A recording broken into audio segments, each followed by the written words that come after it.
নিচে একটা নিচে বায়োকেমিস্ট্রি ক্লাস আছে নিয়ে নিচে ওই যে ইয়া আরবিসি ক্লাস নিচে সারা বলতে বায়োকেমিস্ট্রি বায়োকেমিস্ট্রিটা হইছে মানে আর বনি আমি পড়ান ছাত্র ও হান্ড্রেডে কইছিলাম বায়োকেমিস্ট্রি স্যার বায়োকেমিস্ট্রি আমরা একটা ক্লাস পাইছিলাম অনেক আগে ওই যে সন্ধ্যাবেলা তোমার মনে আছে যেদিন আমরা পাইছি আচ্ছা স্যার আপনি এটা তো আমাদের ফার্মেসি বসে পাইছি আজকে থেকে শুরু আমাদের পাইনি স্যার আমাদের সব বন্ধ না লাগে আচ্ছা সমস্যা নেই সামনে থেকে শুরুই করে তার মাঝখান থেকে এটা হলো স্যার যেটা ভালো লাগছে সেটা করছে তো এরা পাইছে শুরু হয় না এখন যেটা করাবেন এই শীটটার নাম কি? বায়োকেমিস্ট্রি এই শীট নাই তো?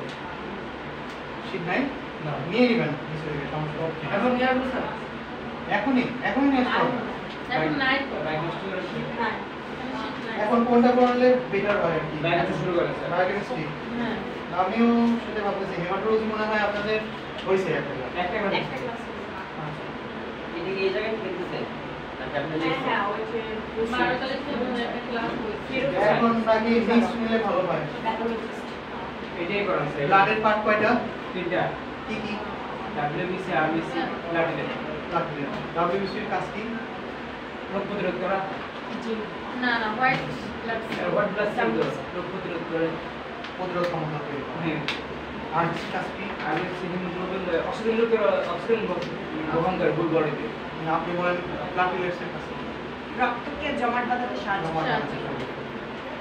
বা উচ্চক্রিয়া জি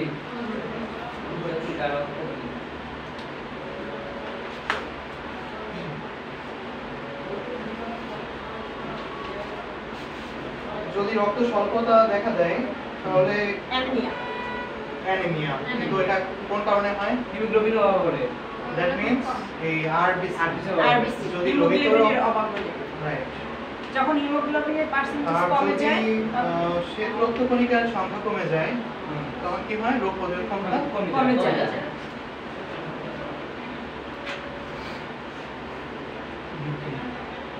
আচ্ছা তাহলে বায়োকেমিস্ট্রি ওপেন করেন আচ্ছা মানে ওই শীট ছাড়া আপনার লেকচার ফলো করতে তো অসুবিধা হবে না কোনো? না ঠিক আছে। সমস্যা নেই এটা কি আজকে কি হবে বায়োকেমিস্ট্রি সাবজেক্টের নাম? বায়োকেমিস্ট্রি আমার না না ওনারটা ঠিক আছে। আমি নিজেও শীত পাই নাই আপনারা নিয়ে নিয়ে আচ্ছা। আর পাশাপাশি আমাকেও দিচ্ছি না স্যার আপনাকে দিয়ে দেওয়ার পর না দিয়ে দিবে আমি বলছি গার্জিয়ানকে দিছি তখন দিয়ে দেব আচ্ছা দেখেন মানে আসলে সবই সায়েন্টিফিক হ্যাঁ মানে বিজ্ঞানের শাখা সো বিজ্ঞানের যে শাখায় কেমিক্যাল বায়োকেমিক্যাল নিয়ে আলোচনা করা হয় সেটাই মূলত বায়োকেমিস্ট্রি তো এর মধ্যে কি কি থাকে এটাই লেখা থাকে বিজ্ঞানের দৃষ্টিতে বায়োকেমিক্যাল নিয়ে আলোচনা করা মেডিকেল সায়েন্সের বায়োকেমিস্ট্রি তাহলে গুরুত্বটা কি যেমন এই রোগ নির্ণয় করার জন্য ট্রিটমেন্ট করতে কি লাগে আমাকে বলুন তো ট্রিটমেন্টের প্রসিডিউর কয়টা রোগ চিহ্নিত রোগ করা চিহ্নিত রাইট করতে রোগটাকে হবে। আগে চিহ্নিত করতে হবে হ্যাঁ। এখন এই যে রোগকে চিহ্নিত করা বা আইডেন্টিফাই করা এর জন্য দেখবেন ল্যাবে একজন টেকনিশিয়ান থাকে না ওখানে কিন্তু এক ধরনের বায়োকেমিস্ট বসানো থাকে যারা এই বিভিন্ন অ্যাসে করে অ্যাসেসমেন্ট করে ওই রোগটাকে ফাইন্ড আউট করার চেষ্টা করে আইডেন্টিফাই করে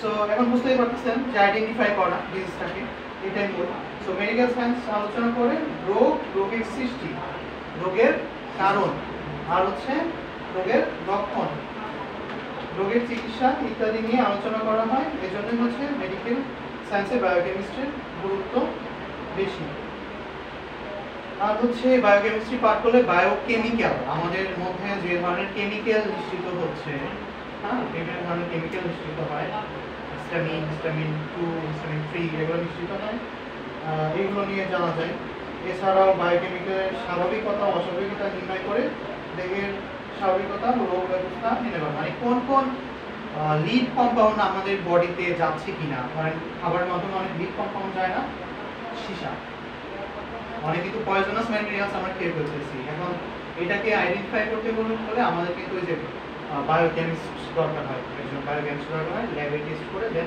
সে আইডেন্টিফাই করে যে আমার মধ্যে কি প্রবলেমটা আছে, মানে কি পয়জন আমার মধ্যে গেছে, কি লিড কম্পাউন্ড আমার মধ্যে আসছে, এটাকে আইডেন্টিফাই করে দেন এমন ট্রিটমেন্ট দিবে যেন এই লিড কম্পাউন্ডগুলো রিমুভ হয়। সো বায়োকেমিস্ট্রি একটা গুরুত্বপূর্ণ সাবজেক্ট। তো শিবে এটা লেখা বায়োকেমিক্যালের স্বাভাবিকতা অস্বাভাবিকতা নির্ণয় করে দেখে স্বাভাবিকতা ও রোগ ব্যবস্থা নির্ণয় করা হয়, তাই বায়োকেমিস্ট্রি মেডিকেল সায়েন্সে খুবই গুরুত্বপূর্ণ। এখন এই অ্যাসিড বেস অ্যালকালি কাকে বলে এটা আমরা দেখব। অ্যাসিড কি? অ্যাসিড তো আমরা সবাই জানি, যেমন হাইড্রোক্লোরিক অ্যাসিড, তাই না? আমাদের যে লালা নিঃসৃত হচ্ছে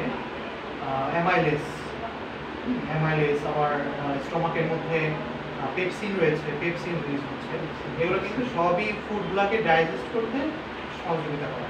এগুলো সবই কিন্তু acidic in nature.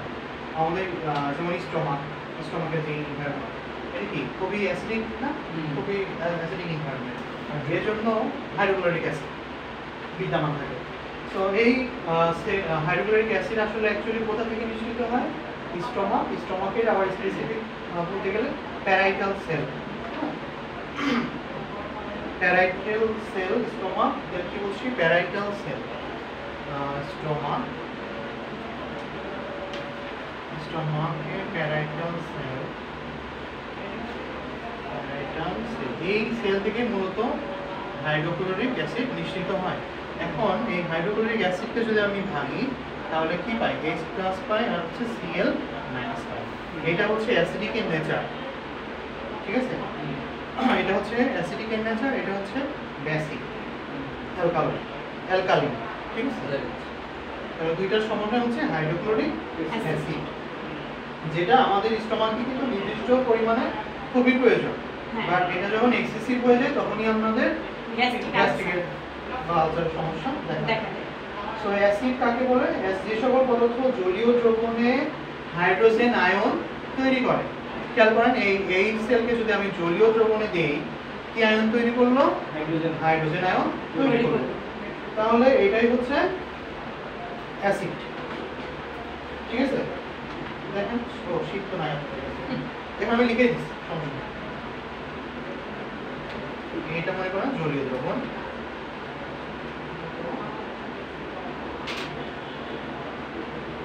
Positive positive positive negative negative. So এই যেগুলো হচ্ছে পজিটিভ আয়ন, এটা হচ্ছে নেগেটিভ। যদি আমি জলীয় দ্রবণে মিশ্রিত করি, এই পজিটিভ আয়ন এবং নেগেটিভ আয়নগুলো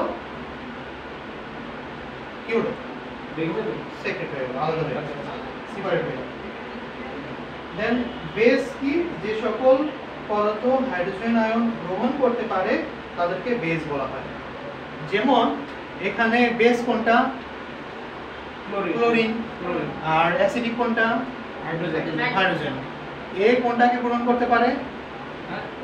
ক্লোরিনকে, তার মানে বেসটাকে সে গ্রহণ করতে পারে। আর এ কোনটাকে গ্রহণ করতে পারে? হাইড্রোজেনকে, মানে অ্যাসিডকে। তাহলে বেস কোনটা? যে সকল পদার্থ হাইড্রোজেন আয়ন গ্রহণ করতে পারে, যে সকল পদার্থ হাইড্রোজেন আয়ন গ্রহণ করতে পারে তাদেরকে বলা হয় বেস বা ক্ষার, যেটা অ্যালকালয়েড যেটা। আর অ্যাসিড কোনটা? যে সকল পদার্থ জলীয় দ্রবণে হাইড্রোজেন আয়ন প্রদান করে তাদেরকে অ্যাসিড বলা হয়। জলীয় দ্রবণে নিলাম, সে কি ছেড়ে দিল? হাইড্রোজেন আয়নকে ছেড়ে দিচ্ছে, তাহলে এটা হচ্ছে অ্যাসিড। আর বেসিক কোনটা? ক্লোরিন। ক্ষার কোনটাকে বলতেছি? যারা হচ্ছে কিনা কি করে? এই অ্যাসিডকে নিজের দিকে গ্রহণ করে, সেটাই হচ্ছে কি? বেস। তাহলে যে সকল পদার্থ হাইড্রোজেন আয়ন গ্রহণ করতে পারে তাদেরকে বেস বা ক্ষার বলা হয়। যেমন এখানে বাইকার্বনেটের एग्जांपल দেওয়া হয়েছে।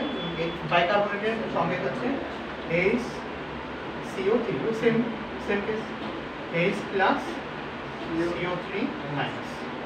ঠিক আছে? তাহলে এটা কাকে গ্রহণ করতে চায়? তাহলে বেস কোনটা? এটা। আর অ্যাসিড কোনটা? ক্লিয়ার? জি।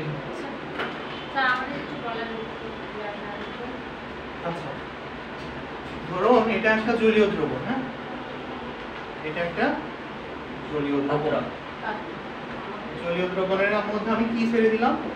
এটা এই যে জলীয় দ্রবণ, এটা ধরেন লিকুইড, না? এই লিকুইডটা কিসের লিকুইড? HCO3 liquid, HCO3। এখন এটা যখন আমি লিকুইডের মধ্যে দ্রবীভূত করলাম, এটা পজিটিভ আয়ন ছেড়ে দিবে। দ্যাট মিন্স এই যে H প্লাস, এটাকে ভাঙলে আমি কি পাচ্ছি? H plus CO3 minus. এখন H প্লাস ধরেন বোঝার সুবিধার্থের জন্য বলে দিচ্ছি, এটা ধরেন H প্লাস, হ্যাঁ, এটা পজিটিভ, এটা ধরেন পজিটিভ, এটা হলো পজিটিভ, এটা হলো পজিটিভ, ক্লিয়ার? বাকি সব নেগেটিভ, বাকি সব ধরেন নেগেটিভ নেগেটিভ হয়ে আসছে। এটা নেগেটিভ, এটা নেগেটিভ, এটা নেগেটিভ। সো পজিটিভ এখন কোনটা? যেটা প্লাস সেটা H প্লাস। H plus. এই H গুলো হচ্ছে পজিটিভ আর মাইনাস গুলো কোনটা? CO3, ঠিক আছে? তাহলে এই CO3 কাকে গ্রহণ করতে চায়? হাইড্রোজেনকে, তার মানে অ্যাসিডকে। সে নিজে হচ্ছে বেসিক ইন নেচার, ঠিক আছে? সে নিজে হচ্ছে বেসিক। তাহলে যে সকল পদার্থ হাইড্রোজেন আয়ন গ্রহণ করতে পারে তাদেরকে কি বলে? বেস বা ক্ষার বলে, যেমন বাইকার্বনেট। আর অ্যাসিড কাকে বলে? যে সকল পদার্থ জলীয় দ্রবণে হাইড্রোজেন আয়নকে ত্যাগ করে, ছেড়ে দেয়, ঠিক আছে? যে সকল পদার্থ জলীয় দ্রবণে হাইড্রোজেন আয়নকে ত্যাগ করে বা ছেড়ে দেয় তাদেরকে বলা হয় কি? অ্যাসিড। জলীয় দ্রবণ HCl কে যদি আমি ছেড়ে দেই, এটা কি হবে? H plus Cl minus, Cl minus. তাহলে কি হলো? হাইড্রোজেন আয়নকে কি করলো? ছেড়ে দিল। এটা হচ্ছে অ্যাসিড। আর বেসিক কোনটা? যখন এই নেগেটিভ আয়ন কি করতে চায়? পজিটিভ আয়নকে গ্রহণ করতে চায়, তখন সেটা হচ্ছে নেগেটিভকে বেসিক। যে সকল আয়ন ধনাত্মক চার্জকে বা ধনাত্মক আয়নকে গ্রহণ করতে চায়, আমাদের শীটেও লেখা আছে, শীটেও দেখতে পাচ্ছেন, যে সকল পদার্থ হাইড্রোজেন আয়ন গ্রহণ করতে পারে তাদেরকে বেস বা ক্ষার বলে। যে সকল পদার্থ হাইড্রোজেন আয়ন গ্রহণ করতে পারে, যেমন একটা এক্সাম্পল দেই, যেমন ধরেন NH4 বা ক্লোরিন Cl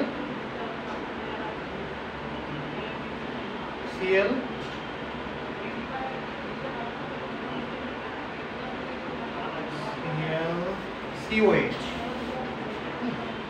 ClCOH, এটা হচ্ছে নেগেটিভ ইন নেচার, এটা হচ্ছে নেগেটিভ, এটা আমরা জানি পজিটিভ, এটা হচ্ছে পজিটিভ। তাহলে এ কাকে গ্রহণ করতে চায়?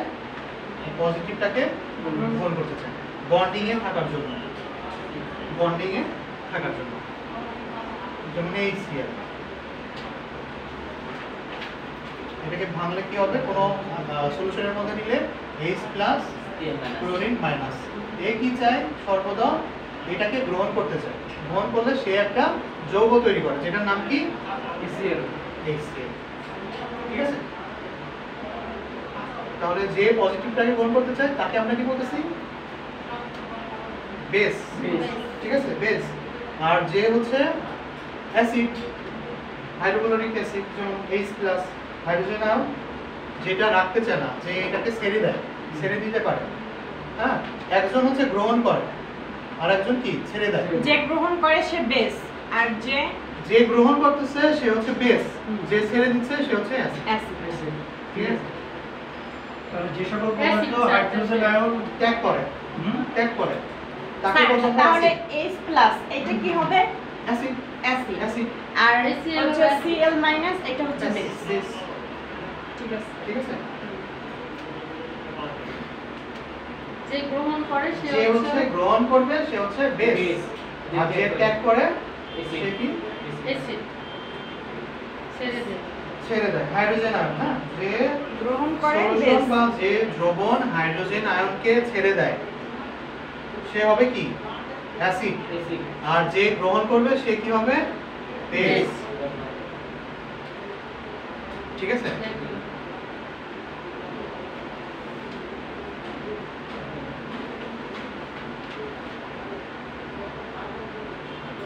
আচ্ছা, এখন আসেন অ্যালকালি কি?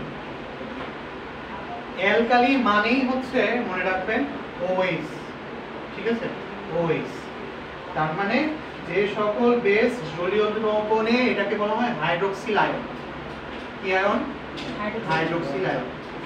যে সকল সলিউশন জলীয় দ্রবণে এই হাইড্রোক্সিল আয়নকে ত্যাগ করে বা ছেড়ে দেয় তাদেরকে বলা হয় অ্যালকালি। ঠিক আছে?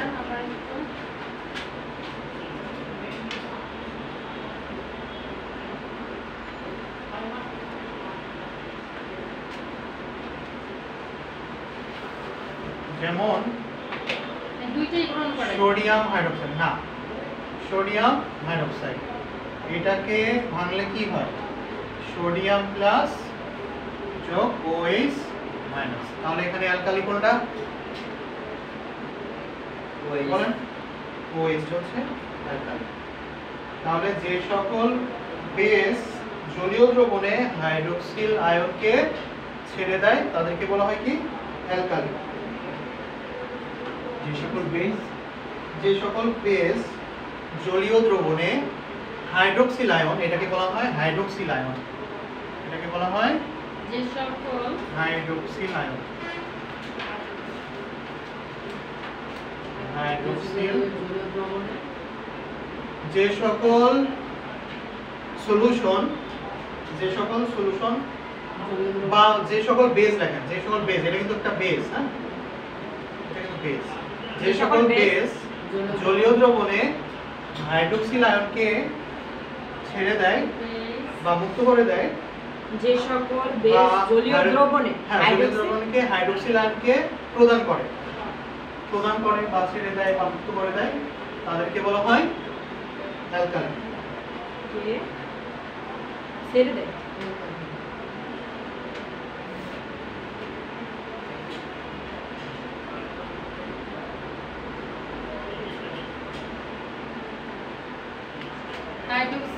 Hydroxyl ion, ion OH hydroxyl, OH minus, তাই না? OH minus. তাহলে আয়ন প্লাস মাইনাস দুটোই যে হতে পারে। সকল হ্যাঁ অবশ্যই আয়ন তো প্লাস মাইনাস দুইটাই হতে পারে। আয়ন ছেড়ে দেয়, ধনাত্মক আয়ন, ছেড়ে দেয়, ছাড়। হ্যাঁ ছেড়ে দেয়। আয়ন দুই ধরনের হতে পারে, একটা হচ্ছে ধনাত্মক আর একটা হচ্ছে ঋণাত্মক। ছেড়ে দেয়। যেমন H প্লাস, সোডিয়াম প্লাস এগুলো কি ধনাত্মক আয়ন। আবার OH মাইনাস, ক্লোরিন মাইনাস, ঋণাত্মক। ক্লোরিন মাইনাস এগুলো হচ্ছে ঋণাত্মক আয়ন আয়ন। ছেড়ে দেয়, তাদেরকে কি বলে? তাদেরকে অ্যালকালি বলে, বা ক্ষারক বলে। ছেড়ে দেয়। তাদেরকে বলে ক্ষারক বলে, অ্যালকালি বলে। তাহলে তিনটার মধ্যে আমরা ডিফারেন্স করছি। যারা ধনাত্মক আয়নকে ছেড়ে দিচ্ছে সেটা কি? ছেড়ে দেয়। ছেড়ে দেয় অ্যাসিড। আর যেটা তাকে গ্রহণ করতেছে ওই ধনাত্মক আয়নকে সেটা কি? বেস। বেস। আর এই ক্ষেত্রে কি ঘটনা ঘটতেছে? যারা হাইড্রোক্সিল আয়নকে ছেড়ে দিচ্ছে ছেড়ে দিচ্ছে তারা ছেড়ে হচ্ছে দিচ্ছে বা গ্রহণ করছে তাদেরকে বলা হয় অ্যালকালি। বেজের স্পেলিংটা কি? BASE? BASE, base. Acid, ACID, acid. Acid, base, alkali. Alkali.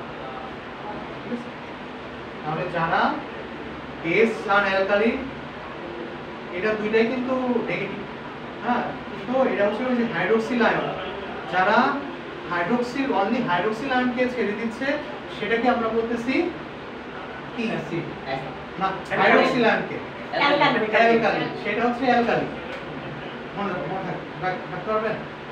যেগুলো হচ্ছে হাইড্রোক্সিল আয়ন, OH কে যারা ছেড়ে দিচ্ছে ছেড়ে দিচ্ছে তারাই হচ্ছে সেটা হচ্ছে অ্যালকালি। অ্যালকালি। মনে রাখবেন, যেমন এই সোডিয়াম হাইড্রোক্সাইড, ঠিক আছে?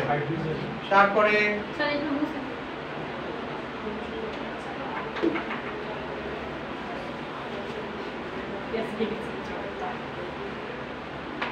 তারপর ধরেন এই CH3, CH2, C, আবার CH2, OH, ঠিক আছে? এখন এই হাইড্রোক্সিল আয়নকে ছেড়ে দিন। কিভাবে ছাড়লো? এই যে CH3 on CH2 on CH দিয়ে এখানে একটা দাগ দিয়ে দিন, ঠিক আছে? OH k plus OH minus. OS কে ছেড়ে দিবে, ঠিক আছে? আবার আর একটু বুঝাই, যেমন পানি দিয়ে বুঝাই, H2O হাইড্রোজেন প্লাস আমার কাগজের উপর পা দিছে। না না না অন্য কিছুতে আছে। আর হচ্ছে অক্সিজেন, ঠিক আছে? এই এখন তো ওএইচ নাই, এখানে যদি আমি এইচ রাখি, একটা এইচ রাখি, এখানে আবার দেন OH, ঠিক আছে? হাইড্রোক্সিল আয়নকে ছেড়ে দিচ্ছে। তখন আমার এইটা একটা রাখতে হচ্ছে, মাথায় না এটা হচ্ছে অ্যালকালি। মাথায় করে না? মাথায় কাজ করে। মাথায় মাথায় ধরতেছে না। স্যার এটা কি লিখছেন? আমি- S7 নাকি? না ওই আগে তো বুঝছি যে এটা আমি H2O এত বড় H2O স্যার, স্যার এটা অক্সিজেন বুঝে প্লাস বুঝে অক্সিজেন। না, এটা না। আচ্ছা, না। এটা মুছে দিছে স্যার ওইটা। কেমিক্যাল কাটাকাটি হয়েছে একটা। S2 মাইক্রোবায়োলজিতে প্লাস ওই এখন এই এইচ কে এখানে দুইটা এইচ না, এই একটা এইচ কে এখানে নিয়ে নিলাম, তাহলে এখানে একটা হয়ে গেল না? ঠিক আছে? এইটা আপনার মতো ভালো দরকার নেই। এর না মধ্যে ওইটা যাওয়ার- মানে এখান থেকে একটা নিয়ে গেছে। বুঝছো? এইটা আমি জাস্ট হ্যাঁ, এদিক উদাহরণ সেদিক দিচ্ছেন, করলাম, স্যার। হ্যাঁ এদিক সেদিক করলাম বোঝানোর জন্য। আচ্ছা। মানে যে সকল সলিউশন এই ওএইচটাকে কি করতেছে, ছেড়ে দিচ্ছে, তাকে আমরা কি বলতেছি? অ্যালকালি। অ্যালকালি অ্যালকালি বলতেছি তো। জি যেমন সবচেয়ে ভালো একটা এক্সাম্পল হচ্ছে সোডিয়াম হাইড্রোক্সাইড। এটা যখন আমি একটা সলিউশনের মধ্যে বা একটা দ্রবণের মধ্যে দিচ্ছি, তখন এটা কি করতেছে? সোডিয়াম, যেটা ধনাত্মক চার্জযুক্ত। সোডিয়ামটা কি? Positive positive in nature, positive charge, ঠিক আছে? তাহলে এটাকে আলাদা করতেছে, দেন পজিটিভ একটা সলিউশনের মধ্যে যখন নেওয়া হয়, তখন পজিটিভ এবং নেগেটিভ দুটো কি একসাথে থাকতে পারে? না। কারণ তো আমি নিচ্ছি হচ্ছে আলাদা করার জন্য। যখন একসাথে ছিল তখন খুব ভালো কথা, একসাথে ছিল পজিটিভ আর নেগেটিভ দুই। আচ্ছা, দুই পজিটিভ এক জায়গায় থাকলে কি হয়? বিকর্ষণ হয় না? বিকর্ষণ হয় কিনা? এখন একটা পজিটিভ আর একটা নেগেটিভ যখন এক জায়গায় দিবেন, তখন কি হবে? অ্যাট্রাকশন হবে, আকর্ষণ হবে না? জি। Clear এখন? এইটাই খেয়াল করো, এই থিওরিটা ফলো করেন তাহলে খুব সিম্পল। যখন একসাথে ছিল তখন কি ছিল? সোডিয়াম হাইড্রোক্সাইড, বাট এইটার নেচার হচ্ছে পজিটিভ প্লাস, আর এই ওএস এর নেচারটা কি? Negative negative. যখন আমি একটা সলিউশনের মধ্যে দিলাম, এটা তখন আর একসাথে থাকতে ভেঙে যাবে পারলো না, ভেঙে গেল। কি হলো? সোডিয়াম তৈরি করলো আর হাইড্রোক্সিল আয়ন তৈরি করলো। যে যখন এই হাইড্রোক্সিল আয়নটা তৈরি হচ্ছে, তখন এইটাকে বলতেছি আমি অ্যালকালি অ্যালকালি। অ্যালকালি। বোঝা গেছে? যখন HCl ছিল, HCl কে ভাঙলে আমি পেলাম H প্লাস ক্লোরিন ক্লোরিন। তাহলে এটা কি? অ্যাসিড। অ্যাসিড আর এটা বেস। এটা বেশ, কারণ ডেফিনিশন কিন্তু তিনটাই চলে আসছে এখানে। কঠিন মনে হচ্ছে? সবচেয়ে ইজি জিনিস এটা।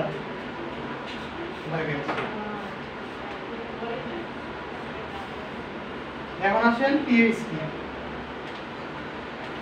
ঋণাত্মক লগারিদমকে pH বলা হয়, হ্যাঁ? সংক্ষেপে বলা হয়, মুছে দেই আপনি সহজ বলতেছেন তো, এটা তো সায়েন্সের বিষয়।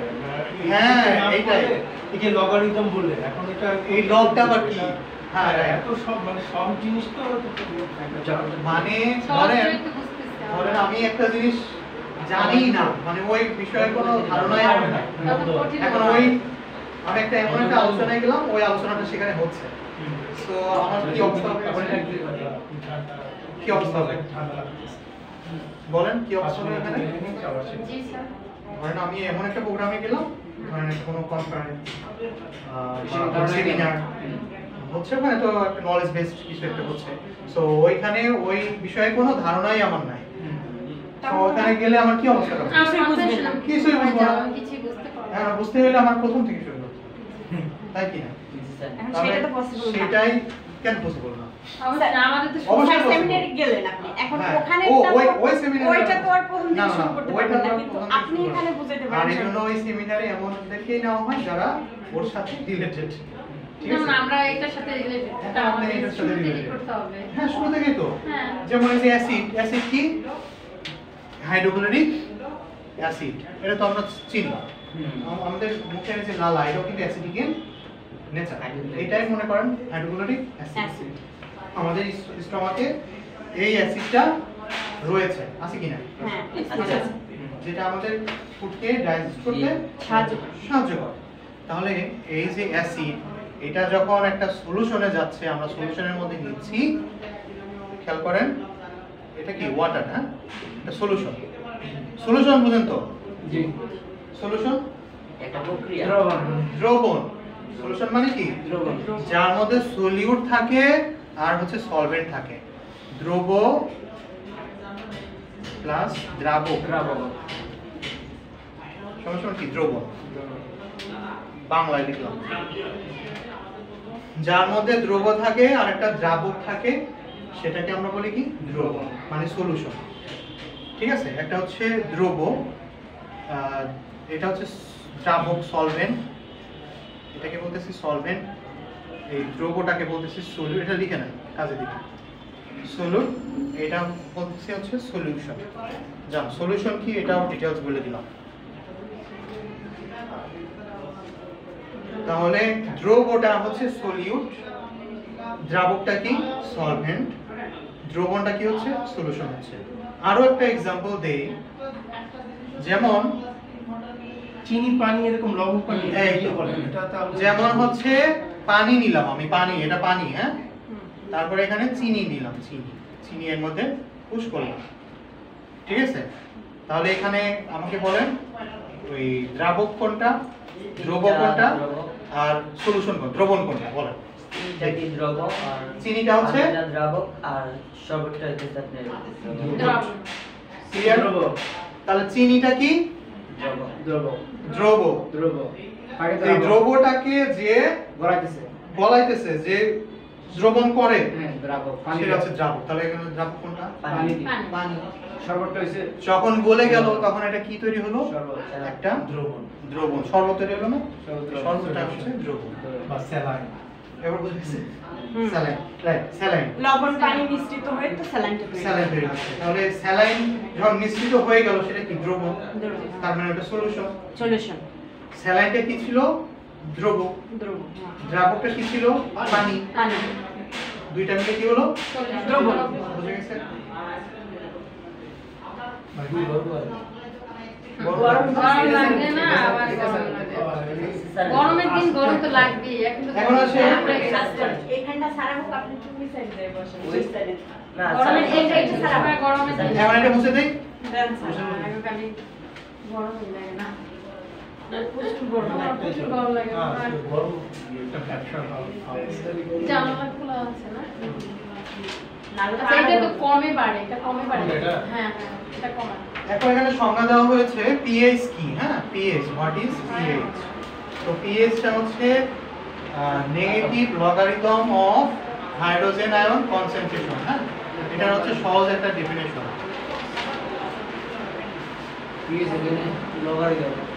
Negative logarithm of hydrogen ion concentration, এটা ইংলিশ ডেফিনেশন। এখানে বাংলায় দেওয়া আছে যে হাইড্রোজেন আয়ন এর ঘনত্বের ঋণাত্মক লগারিদমকে পিএইচ বলে। দেখেন তো আমার অপশন নিচে কিনা এখন লগারিদম সেটা জানতে হবে সেটা কি লগারিদম। হ্যাঁ, এটা হচ্ছে মানে নামই লগের অঙ্ক,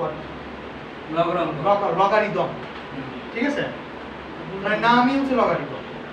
এটা বোঝার কিছু না, ওই যে কিছু কিছু জিনিস থাকে না, এরকম মানে হয় না মানে শুনলাম আর মেনে নিলাম। যেমন এটার নাম হচ্ছে দ্রব, এটা লজিক কি, কেন, মানে নামটা কেন? এখন যদি আপনি এই কোশ্চেন করেন এর কোনো অ্যানসার আছে? এক্সপ্লেনেশন হয় না। যেমন আপনার নাম এইটা কেন দেওয়া হয়েছে, না সেটা তো সেটা কিন্তু একটা এক্সপ্লেনেশন নামের তো থাকে, উপাধি অবশ্যই একটা কারণে দেওয়া হয়। কারণে দেওয়া হয়েছে। তো এটা লগের, হ্যাঁ, এটা ম্যাথমেটিক্যাল একটা ব্যাপার, তারা হয়তো জানে যে লগটা কেন দেওয়া হয়েছে। লগ কিন্তু একটা অঙ্ক আছে। লগের তো অঙ্কই আছে, এই অঙ্ক করতে আপনার এই অ্যাসিডও লাগবে বেসও লাগবে, ঠিক আছে? সো এই পিএইচটা কি? হাইড্রোজেন আয়নের ঘনত্বের ঋণাত্মক লগারিদমকে পিএইচ বলা হয়, যেটা আমি সংক্ষেপে কি লিখেছি, ঋণাত্মক logarithm of hydrogen ion concentration, that is called pH. Hydrogen আয়নের তাহলে হাইড্রোজেন আয়নের ঋণাত্মক লগারিদমকে পিএইচ বলে, সংক্ষেপে আপনারা এইভাবে লিখবেন। ঋণাত্মক লগারিদমকে, হ্যাঁ, ঋণাত্মক লগারিদমকে হাইড্রোজেন আয়নের হাইড্রোজেন আয়নে হ্যাঁ, হাইড্রোজেন আয়নের ঋণাত্মক লগারিদমকে পিএইচ বলে।